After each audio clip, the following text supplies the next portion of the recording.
saya Catherine Angelia Manik. Berita kali ini adalah tentang pemilihan Ketua OSIS dan Wakil Ketua OSIS di SMP Negeri 20 Medan. Sebelum mengadakan debat, mereka sudah mendapatkan dukungan dari beberapa kelas.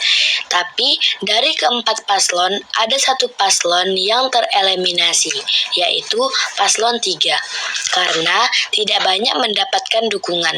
Paslon 1 mendapatkan dukungan sebanyak 9 kelas, paslon 2 mendapatkan dukungan sebanyak 15 kelas, dan paslon 4 mendapatkan dukungan sebanyak 3 kelas. Pada tanggal 20 Januari Sabtu 2024 terjadinya debat paslon 1 sampai 3. Mereka menjawab pertanyaan yang diberikan oleh ketiga juri. Pada tanggal 29 Januari, Senin 2024, terjadinya pemungutan suara. Setiap kelas dipanggil ke lapangan untuk berbaris. Mereka mengambil kertas untuk memilih paslon pilihannya. Setelah itu, dilihat dan langsung dimasukkan ke dalam kotak. Sesudah dimasukkan ke kotak, kita diwajibkan mengecap jari kelingking ke tinta biru, lalu ditempelkan ke kertas. Assalamualaikum warahmatullahi wabarakatuh. Selamat pagi semuanya. Di sini pertama saya Siti Kendari ingin mewawancarai wakil dan sekolah. Tanggapan Anda tentang pemilihan Ketua OSIS dan Wakil Ketua OSIS. Di sini bersama saya Nojo Syafira ingin menanggapi pertanyaan dari Yusli Fitriani. Tanggapan saya adalah tiap paslon memiliki karakter masing-masing dan visi misinya sangat berbeda-beda. Tetapi banyak siswa-siswi SMP Negeri 20 Medan memilih paslon 2. Terima kasih atas jawabannya. Selamat pagi. Sekian pemirsa, saya Catherine Angelia Manik pamit undur diri. Selamat pagi, terima kasih.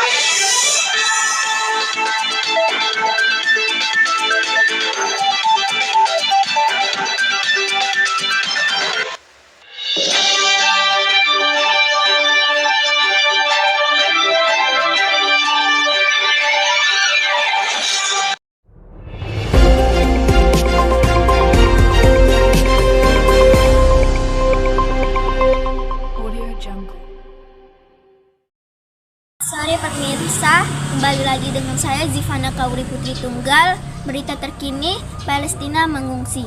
Israel, perintah evakuasi akhirnya diperluas ke bagian selatan Gaza, termasuk Khan Yunis dan sekitarnya. Padahal sebelumnya, wilayah tersebut dinyatakan sebagai zona aman oleh militer Israel dari serangan mereka. Dari perintah evakuasi itu, puluhan ribu warga Palestina telah melarikan diri dari rumah mereka untuk mencari tempat berlindung.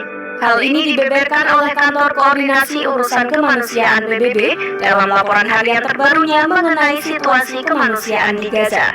Tak hanya itu, lebih dari separuh populasi Gaza yang berjumlah 2,3 juta orang kini berdesakan di kota Rafah dekat Mesir dan sekitarnya. Melansir Al Jazeera, serangan Israel telah menyebabkan 27.478 warga Palestina tewas dan 66.835 orang luka-luka. Mirisnya, jumlah tersebut sebagian besar adalah anak-anak dan perempuan tak bersalah. Selain itu, sekitar 8.000 pengungsi Palestina telah meninggalkan rumah sakit Al-Amal di Khan Yunis setelah dikepung pasukan Israel selama 2 minggu. Akibat perang Israel-Hamas, UNRWA mengatakan bahwa ratusan bangunan di Gaza telah hancur dan tidak ada tempat aman yang tersisa.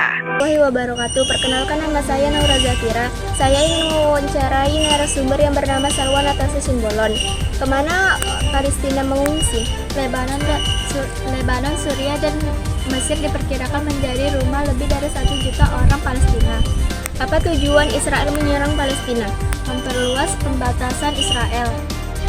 Apa kaitan Palestina dengan semangka? Semangka pertama kali menjadi simbol perlawanan rakyat Palestina. Sekian pemirsa, saya Zivana Kauri Putri Tunggal untuk pamit undur diri. Selamat sore, terima kasih.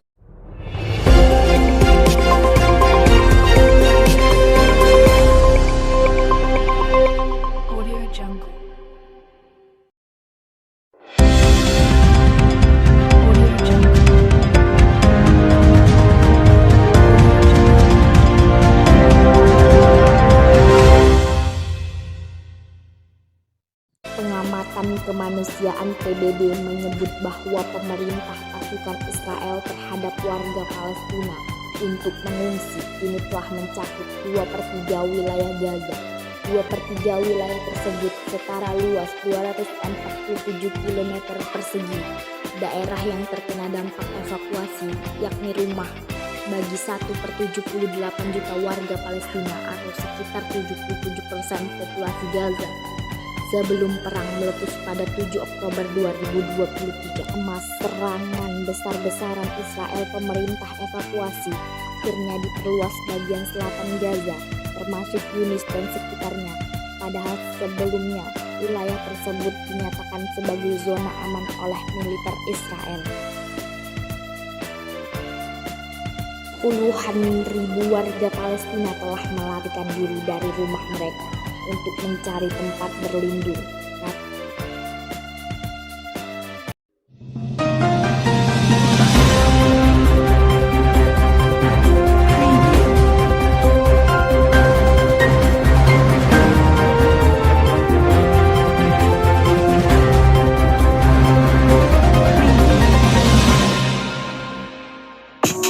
Selamat pagi pemirsa, kembali lagi dengan saya Zivana Kauri Putri Tunggal. Berita kali ini adalah tentang pembelajaran tatap muka 100% di Solo bertahap mulai pekan depan. Solo, Wali Kota Solo Gibran Rakabuming HK memulai pembelajaran tatap muka atau PTM 100% secara bertahap pekan depan.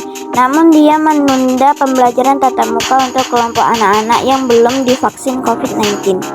Minggu depan sudah 100% yang kelas 9, minggu depannya 100% yang kelas 8 bertahap, ujar Gibran di Balai Kota Solo, Rabu tanggal 5 bulan 1 2022. Sementara untuk anak-anak lanjutnya masih ada kelompok yang belum divaksin. Hal ini disebabkan anak-anak tersebut mengikuti program bulan imunisasi anak sekolah atau BIAS, sehingga harus menunggu sebulan untuk divaksin. Kan ada bias, harusnya nunggu dulu beberapa minggu, kan gak boleh suntiknya tumpuk-tumpuk, tapi kata prioritaskan bias baru vaksin, ujar dia. Menurutnya, pelaksanaan pembelajaran tatap muka 100% tetap dimulai bertahap sambil memantau situasi. Namun, dia menegakkan pembelajaran tatap muka 100% bakal berlangsung penuh pada Februari 2022.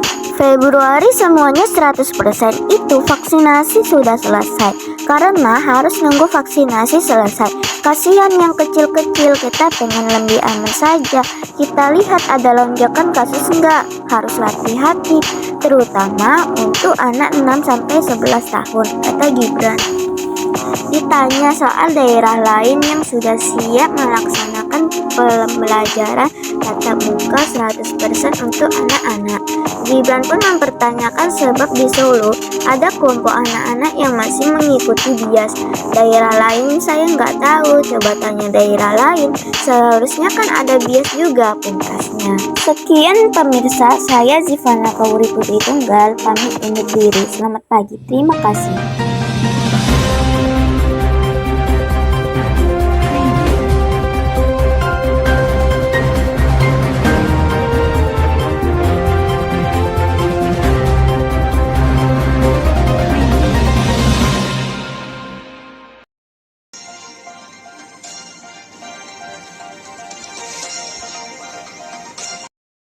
Selamat malam, bersama saya Jessica Indra Anggraini Brusmiring ingin mengabarkan terjadinya kebakaran yang menewaskan satu balita di Jalan Kapten Rahmat Budin, Medan Marelan.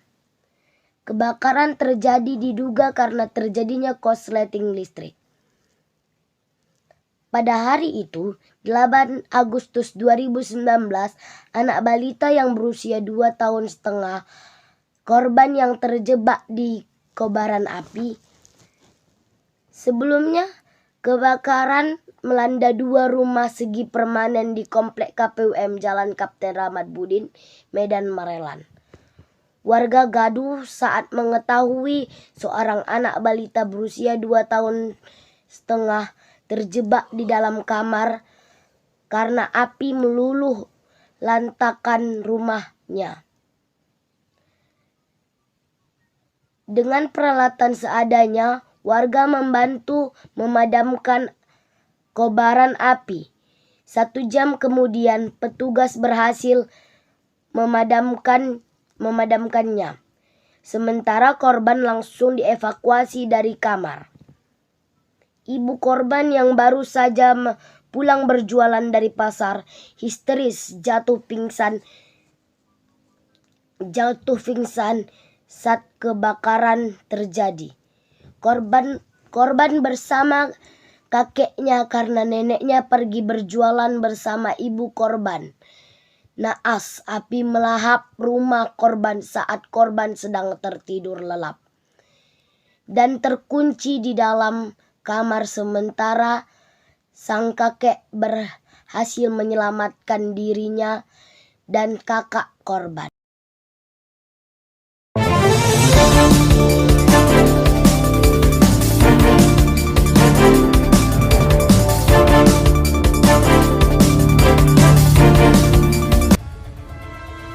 Siang, kembali lagi bersama saya Putri Aulia dari kelas 10.